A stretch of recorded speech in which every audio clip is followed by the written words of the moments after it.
사도행전 5장 말씀 보겠습니다.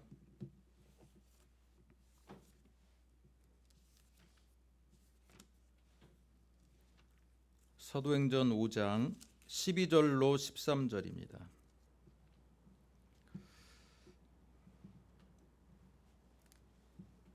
신약성경 194쪽.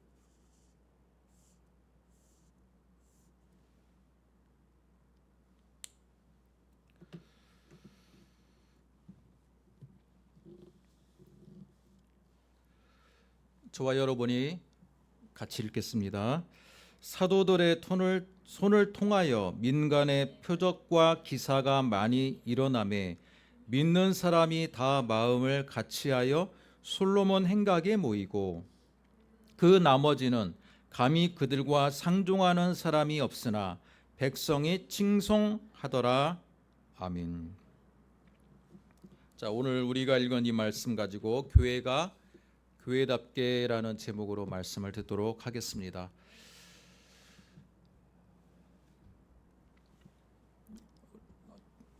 송경화 집사님께서 대표 기도해 주셨던 것처럼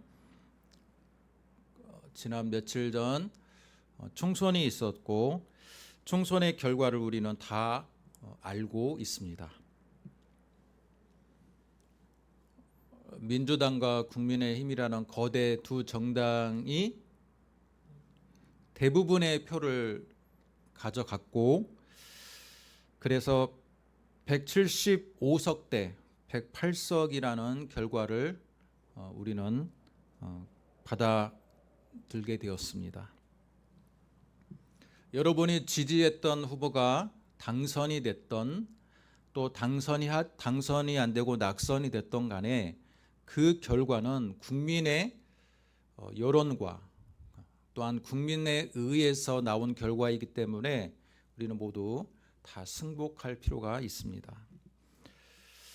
저 같은 경우는 어느 한 당을 지지하기보다는 좀 중립적인 위치이기 때문에 선거 결과에 대해서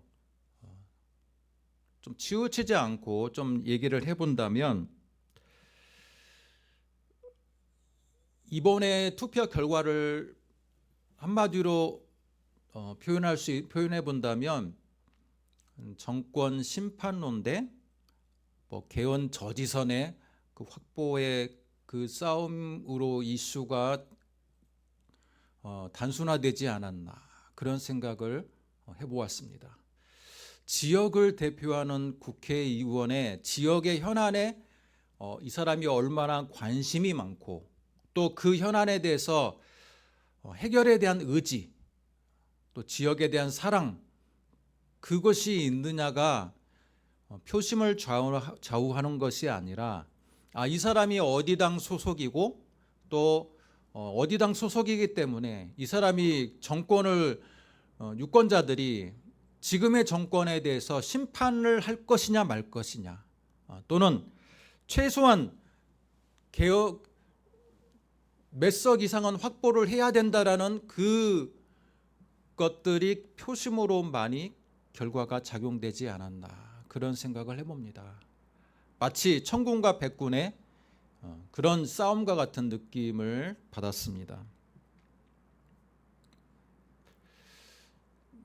때문에 절대 다수상을 이번에도 절대 다수의 표를 받은 민주당이라고 해서 자만할 필요가 없는 것이 국민의힘이 너무 정치를 못했기 때문에 오히려 차악을 선택하자라는 의미로 표를 몰아준 의미도 있지 않을까 그런 생각을 해보았습니다. 여러분 어찌됐건 나라가 지금 어려울 때이고 경제적으로도 굉장히 힘든 시기를 살아가는 요즘이지만 나라가 온전하게 세워지고 정치가 바르게 세워지기 위해서는 뭐가 필요합니까? 그 지역을 대표할 수 있는 또는 그 나라를 대표할 수 있는 훌륭한 인재를 국민들이 뽑아줘야 돼요. 국민들이 훌륭한 사람들을 뽑아주고 걸러낼 수 있는 국민들의 그 인식이 중요하다는 겁니다. 마치 천군백군 게임으로 지역을 나누고 정당을 나누고 후보자의 자질은 생각하지 않고 후보자의 당만을 생각하고 무조건 우리가 선거를 찍기 시작한다면 성숙한 민주주의는 기대하기 힘들다. 저는 그렇게 생각합니다. 민주주의를 표방하는 많은 나라들이 다 부강하고 잘 살고 있습니까? 그렇지 않아요. 민주주의를 표방하는 전 세계 대부분 나라들이 민주주의를 표방하고 있는데 그 나라의 면목들을 보면요, 선출된 지도자들에 의해서 나라의 국력이 급격하게 기우는 경우도 우리는 주변에서 많이 보게 됩니다. 여러분, 그렇기 때문에 이번 선거 결과에 너무 크게 내가 지지하는 후보가 당선이 됐건 낙선이 됐건 그것과 상관없이 여러분, 지역을 대표하는 일꾼으로서의 역할을 잘 수행하는지 우리가 감시자의 역할을도 해야 되고 또 그들에게 협조하는 역할도 해야 돼요. 그래서 더 성숙한 민주주의가 우리나라 대한민국 땅에 꽃을 피울 수 있도록 우리도 국민의 한 사람으로서 역할을 해야 된다는 겁니다. 제가 왜 총선의 결과로 시작하냐면 그건 그거예요. 나라가 바르게 세워지기 위해서는 국민들의 성숙한 시민의식, 민주주의 의식이 필요하다는 거예요. 국민의 손으로 선출된 지도자가 일을 하는 것이고 국가의 일을 하는 것이고 대통령이 되는 거예요. 그런데 색깔론에 빠지고 단지 그냥 정당에 빠져서 인물하고 상관없이 어느 정당에 소속하는 사람만 무조건 찍는다면 그것은 성숙한 민주주의로 가는데 그렇게 좋은 모습은 아니라고 저는 생각합니다. 오늘 말씀의 제목, 교회가 교회답게. 여러분, 이번 총선을 통해서 국가를 생각하고 또한 국가의 부름받은 일꾼을 생각하는 우리가 한 주였다면 최근에 저는 몇 주 동안은 교회를 생각하는 한 주였다. 한 달 정도였다. 저는 이렇게 생각합니다. 3월 31일이 무슨 날이었습니까?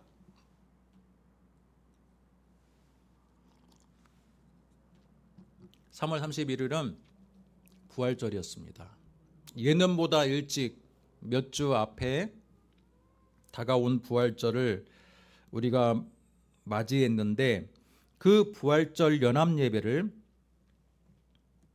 교회 협의회 주최로 여러분 명성교회 김하나 목사 교회에서 부활절 연합 예배를 했습니다. 이것은 무엇을 상징하는 겁니까?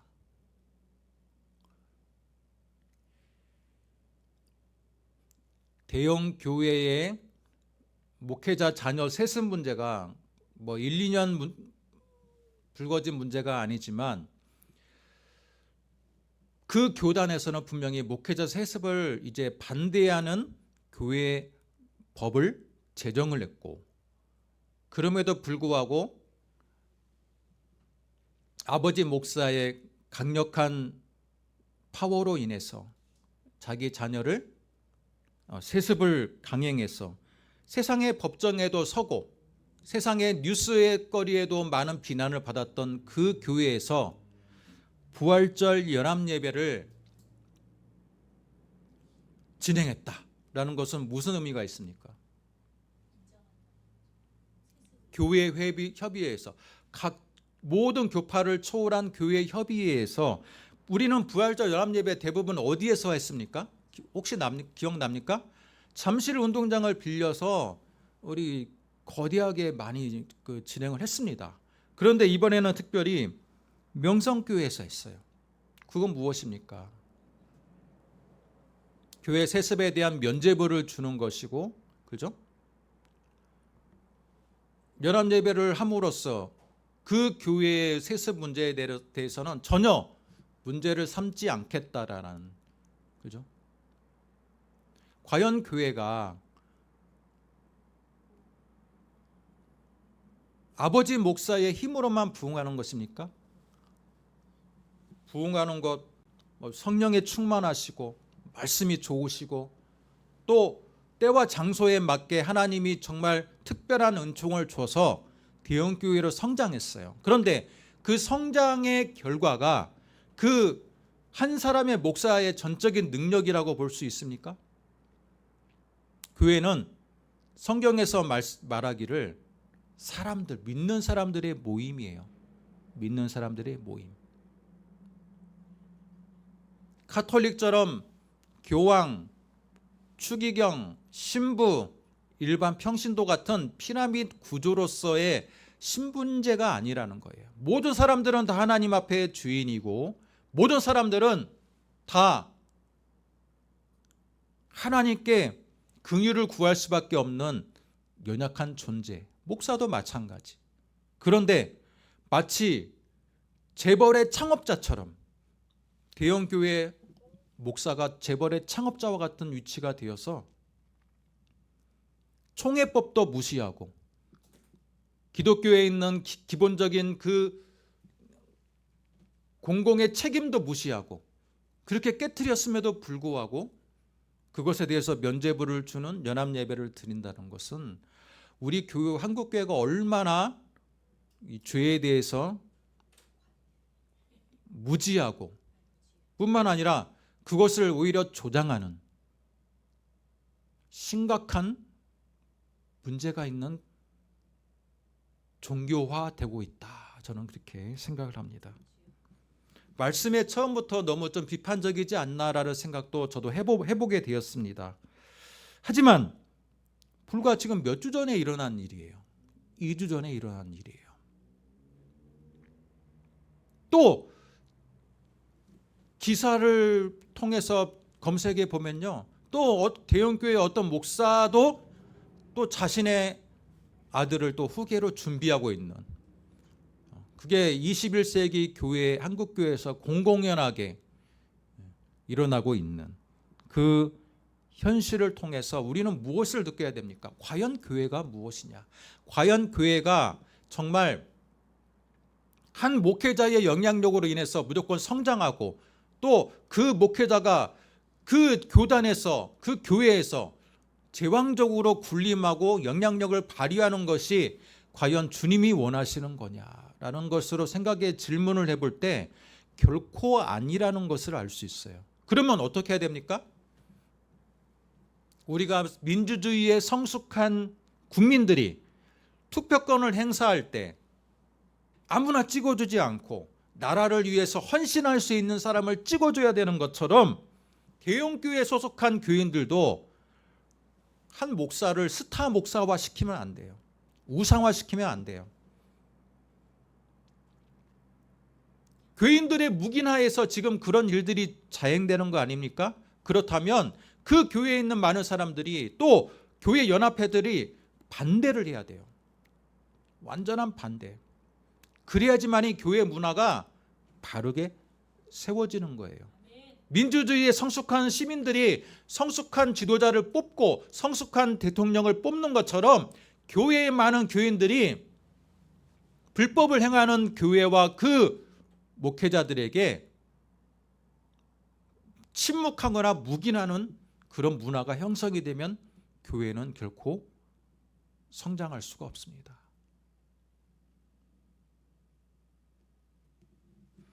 오늘 말씀으로 이제 돌아가겠습니다. 12절과 13절인데 여러분 12절은 우리가 사도행전에서 잘 나타나는 표현입니다.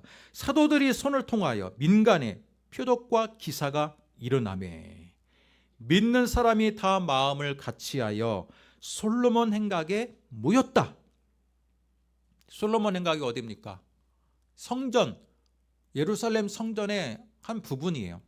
자, 그런데 중요한 것은 민간이에요. 민간. 많은 일반 대중들 가운데 표적과 기사가 많이 일어났어요. 믿는 사람들이 마음을 같이 해서 모였어요. 이건 사도행전에 나타나는 표적과 기사는 오늘 구절뿐만 아니라 다른 구절에서도 많이 등장하는 표현이에요. 자, 그런데 저는 13절을 주목해 보고 싶습니다. 13절 한번 같이 읽어보겠습니다. 시작. 그 나머지는 감히 그들과 상종하는 사람이 없으나 백성이 칭송하더라. 여러분, 그 나머지는 뭐예요? 솔로몬 행각에 모이는 사람 말고 나머지. 솔로몬 행각에 모인다는 건 무슨 말입니까? 솔로몬 행각에 모인 사람은 누구예요? 여기 보니까 믿는 사람이 다 마음을 같이하여 솔로몬 행각에 모였다는 거예요. 믿는 사람들은 솔로몬 행각에 모였고, 여러분, 그 나머지는 누구예요? 믿는 사람이 아닌 거예요. 예루살렘 거민이 되었던, 또는 예루살렘으로 이 친척을 방문하러 왔던 디아스포라인들이 됐던, 그들은 중요한 건 뭐냐면 표적과 기사가 많이 일어나는 것을 본 사람들 중에서도 다 믿는 게 아니었다라는 겁니다. 그래요, 안 그래요? 표적과 기사는 많이 일어났어요. 근데 그것을 보고 믿는 사람들이 생기기도 했지만 그 나머지도 있었다라는 거예요. 그 나머지. 근데 그 나머지는 감히 그 나머지들의 반응을 보세요. 여러분, 그 나머지들이 믿는 사람들을 보는 반응이 어때요?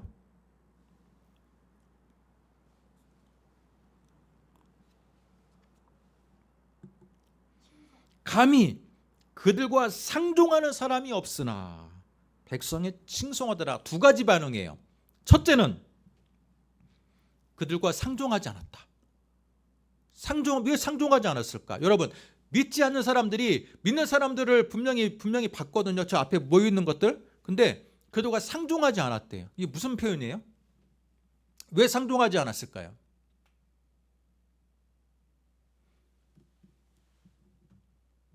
우리 대한민국의 그 일반적인 표현으로 보면 상종하지 마라. 쟤하고는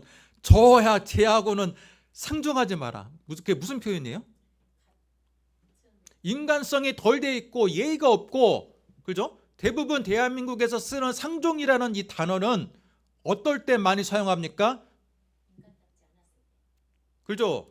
저 사람이나 저는 어떤 단체가 됐든 어떤 사람이 됐든 그 사람이 갖고 있는 자질이나 그 기본적인 그 예의나 성향들이 너무 떨어질 때 상종하지 말아라. 그런 표현을 많이 씁니다. 자, 그런데 오늘 13절에 나오는 감히 그들과 상종하는 사람이 없었다라는 표현은 믿는 사람들이 정말 자질이 떨어지고 질이 떨어지고 뭔가가 떨어졌기 때문에 상종하지 않았을까요? 아니에요. 상종하지 않은 이유는 성경에는 정확히 이유가 나오지 않지만 유추해 보건대 뭡니까? 저 그룹들과 우리는 다르다는 걸 느끼는 거예요. 여러분, 빛과 어둠이 서로 다름을 극명하게 설명을 해줘야 하지 않습니까? 빛과 어둠은요, 그냥 알아요. 직관적으로 아는 거예요. 직관적으로. 그러니까 지금 여기 있는 나머지 사람들, 믿음의 그룹에 포함되지 않는 사람들은요, 저 그룹에 믿는 사람들을 딱 보는 순간 저들과 우리는 다르다는 걸 직관적으로 아는 거예요. 그래요, 안 그래요? 저 사람들이 윤리적으로 문제가 있고 종교적으로 문제가 있어서 상종하는 게 아니라 저 사람들이 분명 저 사람들과 우리는 다르다는 것을, 영적으로 다르다는 것을 직관적으로 안다는 표현이에요. 때문에 그 나머지 사람들이 그들과 상종하지 않았다고 해서 그들이 문제가 있는 게 아니라, 그죠? 예수를 믿는 사람들이 문제가 있어서 상종하지 않는 것이 아니라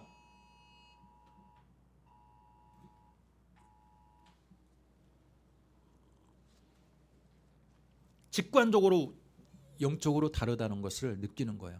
어둠이 빛을 보았을 때 느끼는 뭔가의 두려움, 그죠? 뭔가의 다름을 느끼는 겁니다. 자, 이것을 우리 시대에 적용해 봅시다. 믿지 않는 사람들이 우리 예수 믿는 사람들을 볼 때 상종합니까? 상종하지 않습니까?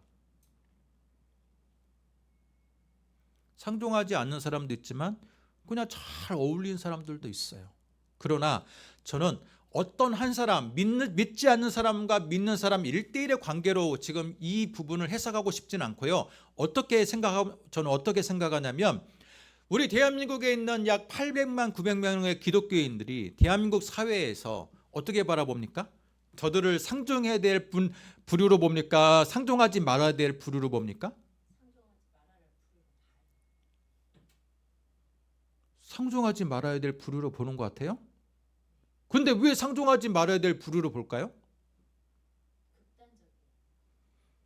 너무 보수적이고 너무 극단적이고 그래서 그렇습니까?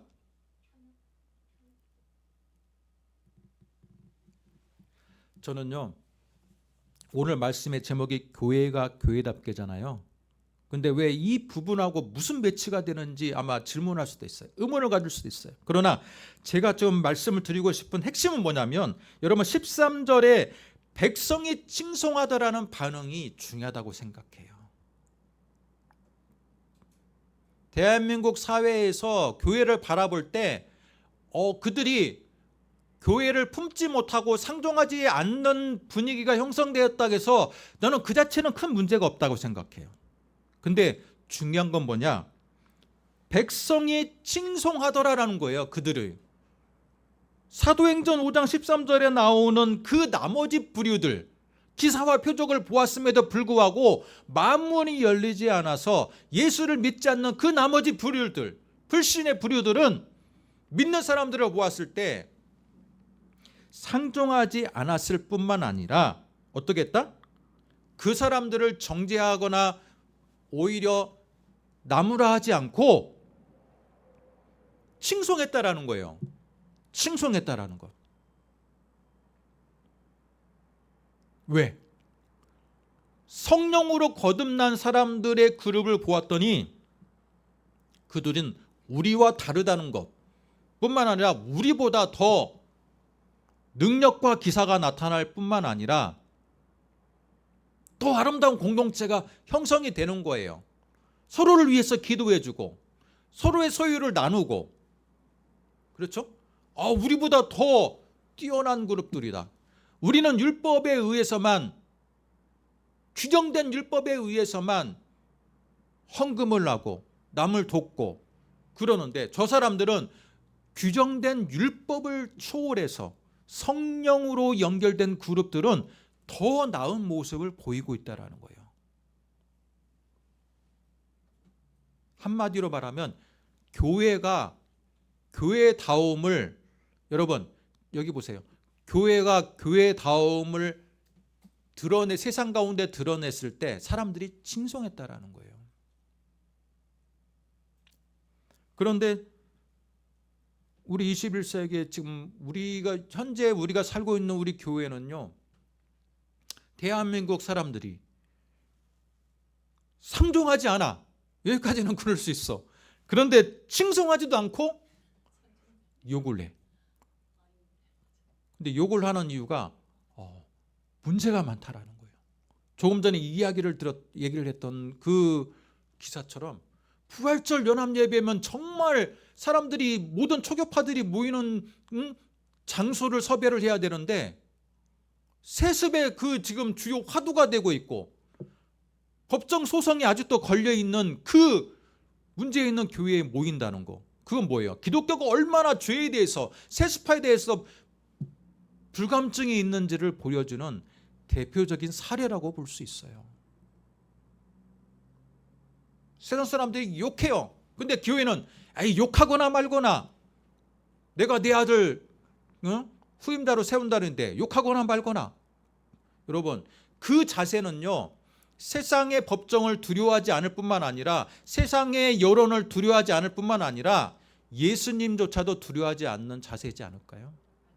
예수님이 그러거나 말거나, 예수님이 싫어하거나 말거나, 나는 내 가지고 있는 권한으로 내 아들을 세우겠다.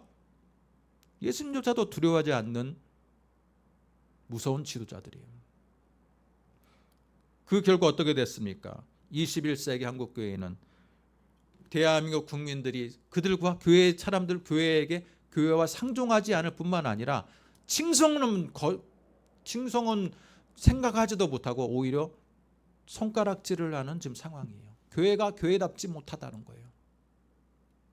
그러면 교회가 교회다우려면 어떻게 해야 됩니까? 교회 안에 있는 백성들이 거룩성을 회복해야 돼요. 거룩성을 회복할 때 세상 사람들이 저들과는 상종을 안 해. 왜냐하면 서로 직관적으로 영이 다르다는 걸 아니까. 그렇지만 그들은 상종하지는 않더라도 교회를 욕하지는 않아요. 왜? 교회의 많은 구성원들이 크리스찬들이 거룩성을 회복한다면 그들과 나는 교류하거나 상종하지는 않을지라도 칭송해요. 교회가 정말 우리랑은 다르구나. 역시 교회는 교회다울 때 빛이 나는 거고 존재 이유가 있는 거야. 그렇게 하면서 칭송하는 겁니다. 그런데 지금은 교회가 교회답지를 못하니까 상종을 안 하는데, 상종 안 하는 이유가 우리와 영이 달라서 또는 우리가 너무 거룩해서 상종 안 하는 게 아니라 너무 더러워서. 교회가 더 더러워 세상보다. 그래서 상종을 안 해요. 적어도 종교인들한테 바라는 게 있거든요. 세상 사람들이 종교를 갖지 않고 믿지 않더라도 여러분, 기독교라는 종교 단체에 대해서 갖고 있는 뭔가의 기대감이 있지 않을까요? 저 사람들은 매일 주일마다 새벽마다 매일 모여서 기도하는 사람들이야 라고 한다면 우리하고는 뭔가 다른 도덕성, 뭔가 다른 거룩성을 기대한다는 거예요. 그런데 기대라고 봤더니 교회가 더 더럽네. 세상에 그 어떤 기업도 하지 않는 그 일들을 그냥 아무렇지도 않게 벌어지고 있고, 그러니까 상종하지 않을 뿐만 아니라 칭송도 하지 않아. 오히려 욕을 해. 이게 바로 교회가 교회다운 모습입니까? 교회다운 모습이 아니에요. 교회가 교회다우려면 가지고 있는 이 성령 충만함으로 인해서 상종하지 않을 뿐만 아니라 분리성, 세상과의 분리성, 세상과에는 다른 차별성이 있어야 될 뿐만 아니라 세상 사람들로부터 칭송받는 교회가 돼야 돼요. 칭송받는 교회. 역시 우리랑은 다르구나. 매일 기도하고 매일 성령의 충만함을 받는 자들은 우리랑은 뭔가 다르구나라고 칭송할 수 있어야 돼요.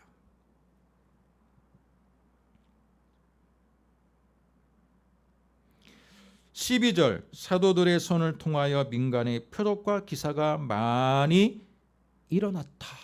저는 이 기사를 볼 때마다 우리 교회에도 정말 이런 많은 기사가 일어나면 좋겠다, 그런 생각을 합니다.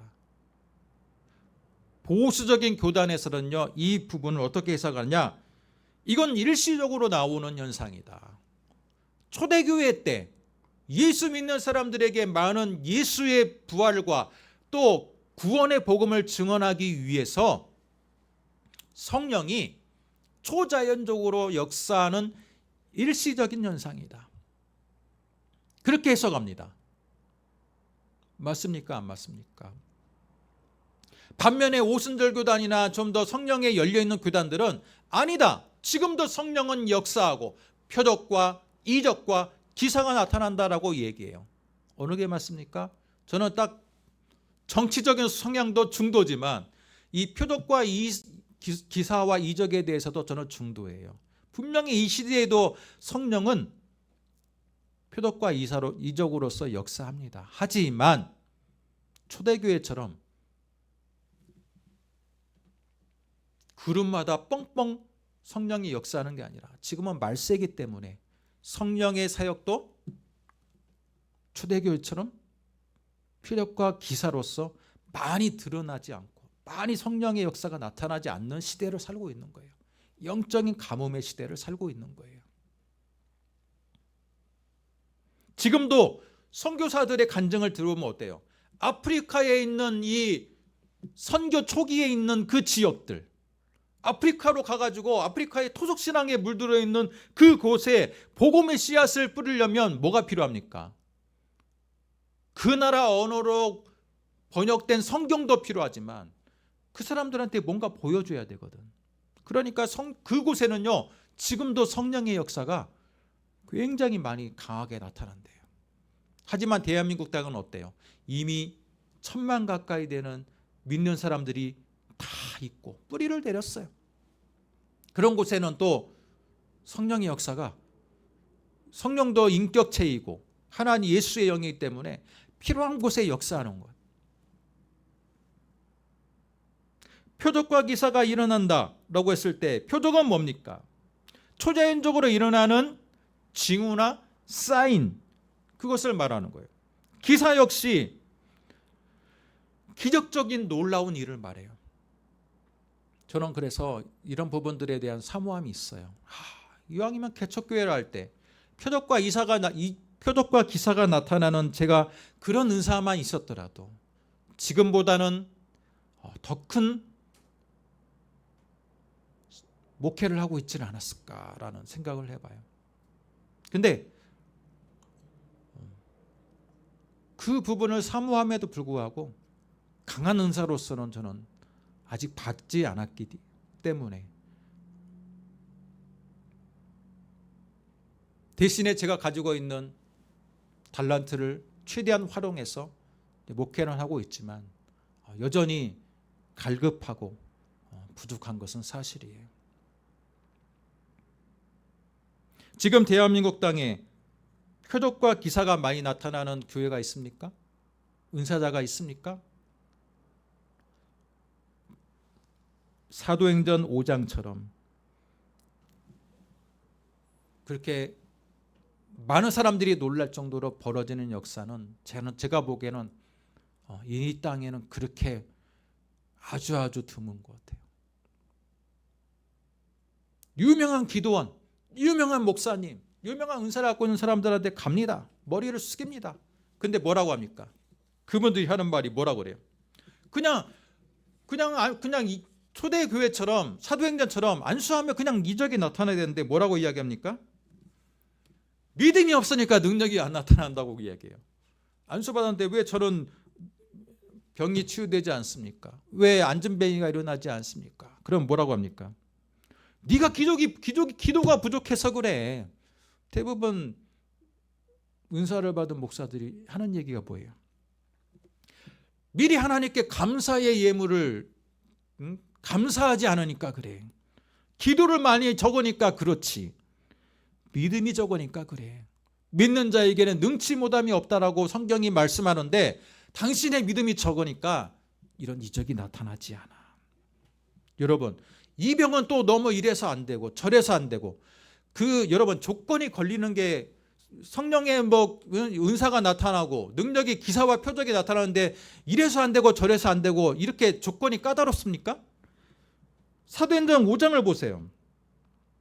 여기 조건이 맞아가지고 표적과 기사가 나타나는 게 아니라 그냥 사도들의 손을 통하여 여러분 사도들이 손을 얹으면 그냥 이 사람이 믿는 사람이든 믿지 않는 사람이든 가리지 않고 표적과 기사가 나타났다는 거예요. 그런데 요즘에는 왜 표적과 기사가 나타나면 까다로워요? 헌금도 바쳐야 되고 뭣도 해야 되고 뭐 백일 기도도 해야 되고 믿음도 좋아야 되고 그건 뭐예요? 사도행전과 같은 표적과 기사가 지금 우리 시대에는 나타나지 않는다는 거예요.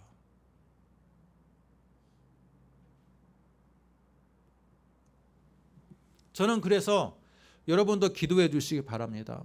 대한민국의 기독교가 다시 리바이벌, 부흥하려면 사도행전과 같은 표적과 기사는 지금보다 더 불길처럼 나타나야 돼요. 그런데 많은 은사자들이 뭔가 좀 은사를 받았다 싶으면 그걸요 어떻게 활용하는지 알아요? 마치 무당이 복채를 받는 것처럼 뭔가 헌금 액수가 어느 정도 채워져야지 머리를 한번 만져주고 기도해 주는 거예요. 이건 뭡니까? 무당과 같이. 그러다 보니까 은사가 있을 때 한 건을 하는 거예요. 소위 말해서 건물 한두 채를 살 만한 돈을 받기 위해 얻으려고 막 복채를 받는 것처럼 그 은사를 막 써버려요. 그리고 나중엔 타락해버립니다. 그런 사람들이 주변에 너무 많아. 여러분, 진정으로 교회가 교회답기 위해서는요, 표적과 기사도 나타나야 돼요. 은사도 나타나야 돼요. 그러나 표적과 기사 못지않게 중요한 건 뭡니까? 말씀의 능력이에요. 저는 말씀의 능력. 지금은 AI 시대고 뭐 어디 뭐 검색해 보면 다 뭐 유명 목사님들 설교가 많고, 뭐 말씀은 넘치는데요, 뭐 그렇게 생각하십니까? 여러분, 말씀을 유튜브로 보는 것과 내가 진짜 현장 예배에 있는 것, 그죠? 내가 섬기는 교회에 진짜 그 말씀을 듣는 건요 다른 거예요. 저는 그렇게 생각합니다. 만약에 그냥 유튜브 열어서 아무 목사님 교회나 그냥 내가 그냥 내 코드 맞는 목사님 교회 듣는다면 교회를 나와야 될 이유가 뭡니까? 그죠? 교회를 나와야 될 이유가 뭐예요? 교회 공동체가 이게 모여가지고 합심해서 구역 예배를 드리고 순장 예배를 드리고 기도해야 될 이유가 뭐예요? 어차피 뭐 기도도 유튜브 틀어내면 하루 종일 기도 나와요. 그냥 하루 종일 기도 나오고 찬양 나오고 하루 종일 설교 나오는데 내가 그러면 교회를 다녀야 될 이유가 뭡니까? 교회가 교회다우려면, 그죠? 말씀을 너무 흔하게 생각하면 안 돼요. 나에게 주어져 있는 이 교회는 분명히 있다라고 우리 생각해야 돼요.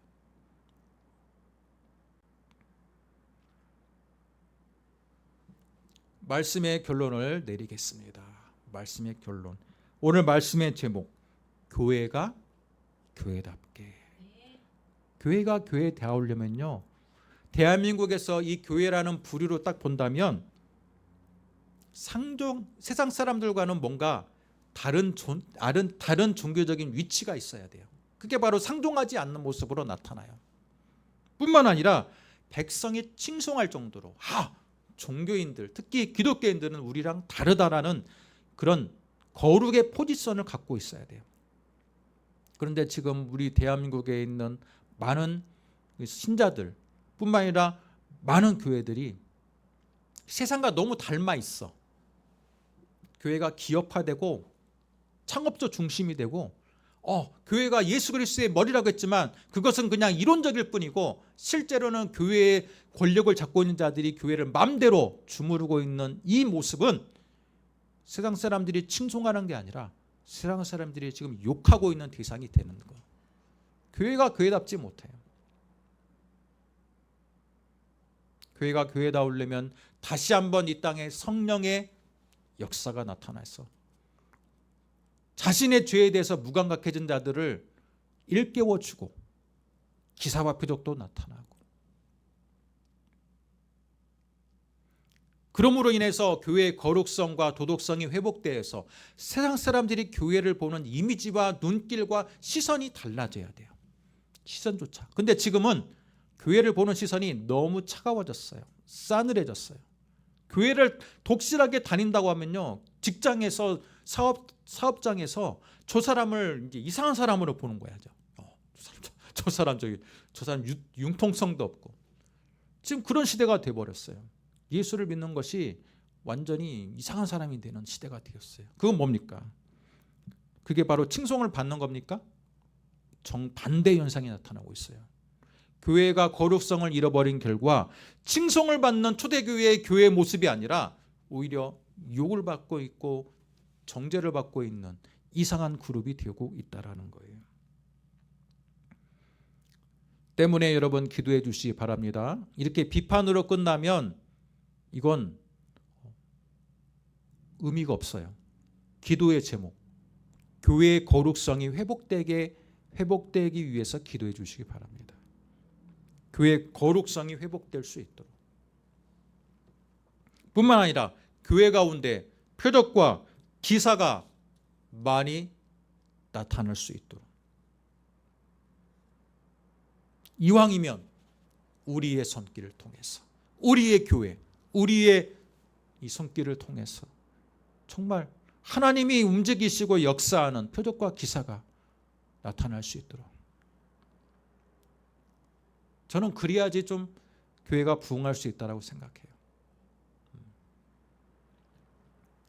뿐만 아니라 교회가 진정으로 세상에서는 다른 차별성, 교회가 갖는 정말 세상과는 발견할 수 없는 거룩성, 공동체성, 그것들이 회복되는 은혜가 있기를 주님의 이름으로 축원드립니다. 기도하겠습니다. 하나님 아버지, 은혜와 사랑을 감사합니다. 오늘 우리에게 주시는 이 말씀, 교회가 교회답게 이 말씀을 붙들고 우리가 한 주를 살아갈 테인데, 이 말씀이 진정으로 운동력이 있어서 우리 영혼을 깨우고 또 우리의 심중에 있어서 나 먼저 교회를 회복하고 공동체성을 회복하고 거룩성을 회복하는데 동참할 수 있는 우리 교회 교인들 되게 하여 주시옵소서.